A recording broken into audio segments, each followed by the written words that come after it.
Guys, magandang gabi sa inyo lahat at welcome mo sa ating panibagong video ngayong araw, no? So, nagpalit ho tayo ng coolant dahil babiyahe tayo bukas ng umaga. Kailangan natin ma-secure yung ating coolant kung malinis ba o ano. So, ito yung kinalabasan guys ng ating coolant. So, okay pa naman siya, pero kailangan nating palitan dahil ito kasi nag-overflow na dito, kaya pinalitan ko na siya. So ngayon, pasensya na kayo guys, hindi ko na-vlog yung pag-open ko nito. Yan, pag-open yan sa kanito, hindi ko na nasama sa vlog. So yun, and then ito, pinuksan ko rin dito. Ito yung, dito lalabas yung coolant na yung daman nito sa radiator natin, saka dun sa receiver. Ito yung receiver nya. So yun, ito yung ginamit iting pambukas sa ating mga natin. Ayan, ito yung dito sa may takip ng radiator. Ayan. So gumamit tayo guys ng 10mm. Ayan, 10mm guys. Ito. Tapos ito naman, ito yung ginamit naman natin na pambukas dun sa kaha. Ayan, gumamit tayo ng 8mm. Ayan, ito guys, yan o, yan yung mga tornilyo na yan. Ito yung pinakang cover ng ating radiator. Ito, yan. So yun, o hindi na natin napakita lahat. So tapos gumamit naman tayo guys ng one port na pambukas. Yan, dito yan sa pinakang drain. Ito yung pinakang takip nito. Yan, ito yan. So gumamit tayo ng one port. Yan, pinakang drain yan. Ito. So yan. Tapos nga, so nabuksan na natin lahat. So magpapalit na tayo ng coolant para sa biyahe natin bukas ng umaga. So gagamit tayo guys ng, meron pa tayo dito natitirang coolant ng Kobe. Ayan, ito muna pansamantala. Ito muna yung gagamitin natin. Sayang naman kung hindi gagamitin. So Kobe baka naman. Ayan. So umpisan natin guys, lagyan na natin maganda na tayo ng panibagong coolant dito sa ating radiator at saka doon sa receiver. Ayan, ito. Okay, let's go. So takpan na natin guys, no? Takpan na natin siya. Ayan. Takpan natin yung pinakang nya. So ito yung comfort. So babalikin natin ito dito sa may pinakang range nya. Yan. So kailangan dito guys, hindi kailangan sobrang higpit yung pagkaka nya, kasi plastic lang to guys, madali itong masira. Kasi was na biglain mo to, baka wala na, magka problema na. Kailangan tamang higpit lang. Yan, okay na, higpitan natin. So next natin guys ay maglalagyan na tayo na itong coolant ng Kobe. Ayan, super coolant. Okay, so lagyan natin itong kanyang radiator. Alright, so bilisan natin yung guys yung ating kilos. Medyo tabi na.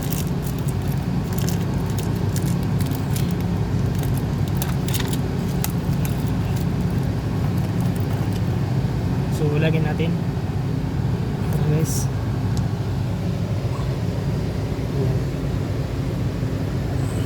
Lagyan natin yung coolant. Yan. Yan siya guys. Tapos lagyan natin yung receiver na puno. Masakto lang to kulangin ata. Hindi tayo dyan. Oops. Yan, medyo na. Okay na siguro. Kulang pa.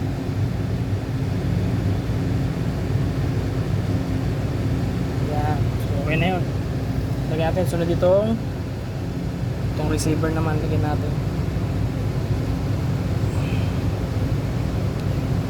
Kailangan dulo sa may upper. Sa may upper siya dapat. kasi mag-ano pa yan pag ano, hirapan ng ating pasensya na kayo guys. At, ako lang solo flight yung naglalagay. So yun, nalagay na natin. So yun guys, start na natin yung makina. Painitin natin siya ng 10 to 15 minutes, tapos saka natin isara yung dito sa may radiator, tapos sunod natin doon sa may receiver. Okay, let's go. So yun, start na natin yung ating motor. Papainitin natin yung ating ilagay na coolant sa ating radiator at saka doon sa receiver. Ayan, antayin natin na 10 to 15 minutes guys. Saka natin ilalagay ito dito. Babalik natin yung kanyang cover. Okay. So yun guys, after ng 15 minutes ay balik na natin itong cover nya dito sa radiator. Ayan. So okay na siya, uminit na. Ayan.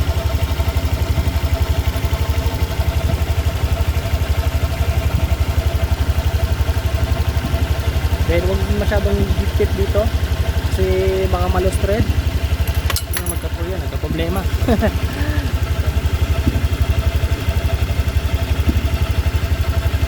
Ayan. Tamang higpit lang guys. Ayan, sa cover ng ating radiator. Pag nag-lock na siya, okay na yan.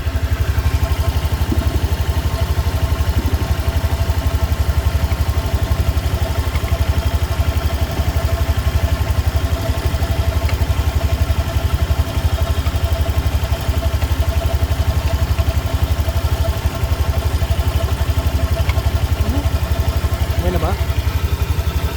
Mukhang hindi pa okay. Yun, okay na. So, nabalik natin yung cover. Next natin yung sa receiver guys. Ayan, ito naman guys yung sa cover ng receiver.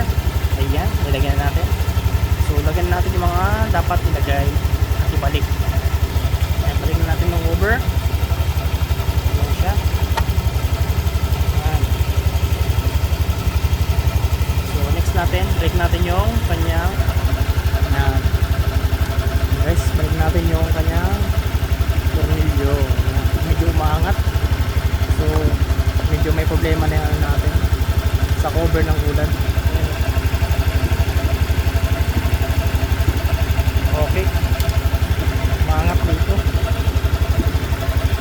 So next natin guys yung cover nito ng radiator. Okay,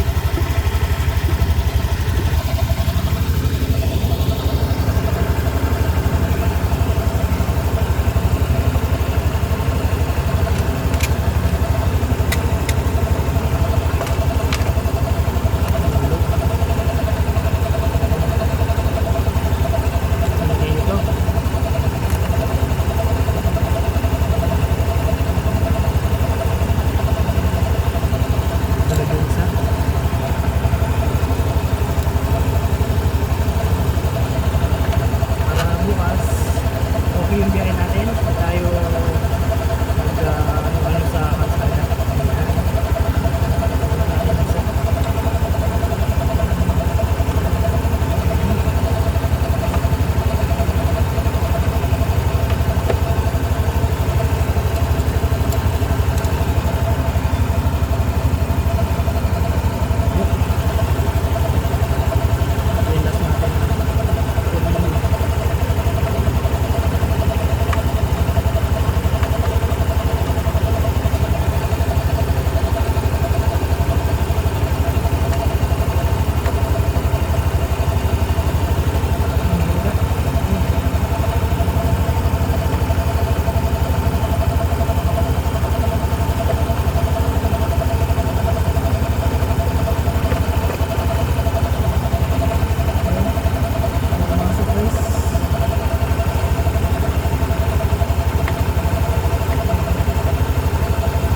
Hindi ako nahirapan sa pumping nito. Yun. Ako na mabalik.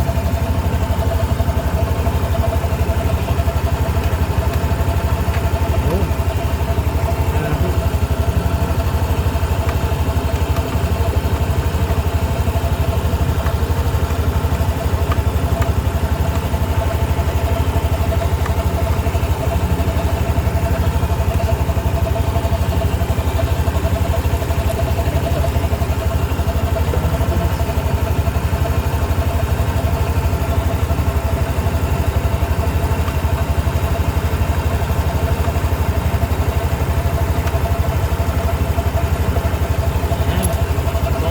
So, balik natin, nakapagpalit na tayo ng kulan. So yun, sana meron kayo natutunan kahit pa paano. So hindi natin na kompleto yung ating video ngayong araw. So yun, maraming salamat sa inyo. At yun, sana meron kayo natutunan kahit pa paano sa akin yung ginawa. Pero pasensya na kayo talaga, hindi ko talaga lang kompleto yung aking pag-video. Sa susunod, kompletuin natin. So yun, maraming salamat sa inyo. Siyempre, huwag niyo kalimutan mag-subscribe, mag-like at mag-share. At pakipindot na rin po ang notification bell para lagi kayo ma-update sa ating mga panibagong video na katulad nito. So yun, abang-abang lang bukas guys dahil meron tayong rides 5th anniversary ng SRC. Alright, maraming salamat sa inyo. Ang inyong likod, Lasso Moto. Ride safe and God bless. Bye bye.